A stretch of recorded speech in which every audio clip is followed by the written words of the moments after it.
大家文采万字，大家要和大家做伙来捌一日。明仔载伫要围炉刷来都会好心情。今仔日要甲大家小解这一日，咱做伙来看到，这日就是正子雅正新正的正，读第一条。正就是开始的意思，咱讲新正，又就是新年。旧历一月，咱讲是正月，甲咱恭喜，咱讲是好正好新正。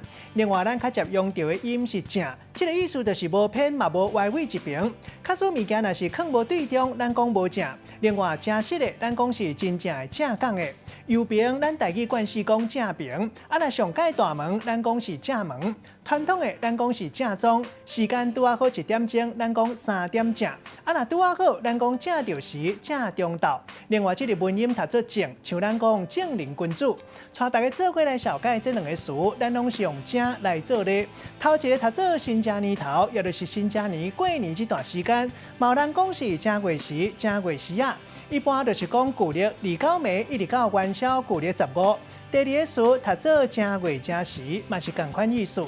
咱用一句话来举例，甲这两个词甲做伙。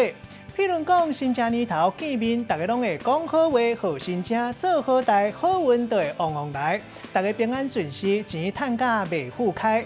今仔日小解这一日读作正，另外一个音读作正，若文音读作正，提供予观众朋友来参考。